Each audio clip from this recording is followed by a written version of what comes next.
This is Alan Stang. Stick around.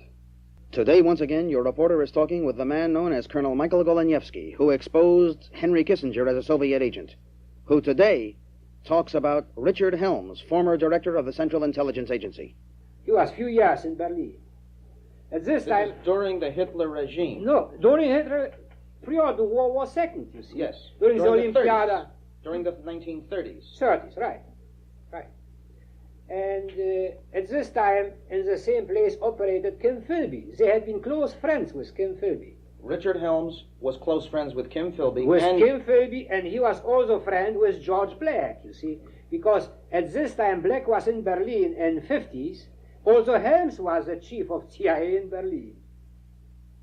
In the 50s? In the 50s, yes. Helms began, he was a young man. He was attractive young man, you see, who was always busy with nice German ladies, you see, of various ages, etc. And he began to move one place another. So he couldn't do so in Germany without Gestapo. You understand? Yes. At this time, the official American line was not very pro-Nazis, you see.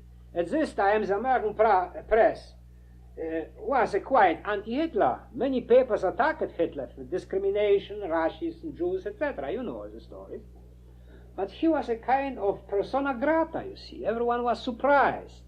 He began to be received by various so-called SS high police leaders. He was private guest by Gestapo Müller. He began to make interviews with Himmler, with Heydrich, etc. At this time, began to be story about Helms, that Helms was agent of Hitler's intelligence headed by Heydrich in Berlin. So anyway, it was a story that he is an agent of so-called SS head security office, which was headed all the time by Heydrich. You see? Helms is an agent. Yes, that Helms was an agent at this time in Berlin. What happened to Helms after this story began to be realistic? He was ordered by the ambassador to take his, you see, 5 things he had with him and to go back. And he lost his job. He was simply sent to the United States. And he began, after his experiences, you see, interviewing Hitler, Bormann, and so on, he began to be a little messenger boy of the Indianapolis Times. Nobody, you see. But after 2 years, he began to be national advisor director by some pro-German paper in the United States.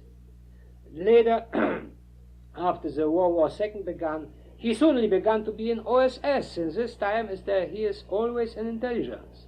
I'll be back in a minute.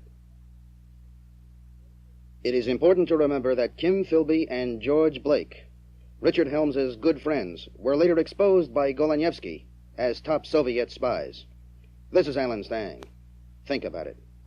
The Alan Stang Report is produced by the John Birch Society Features.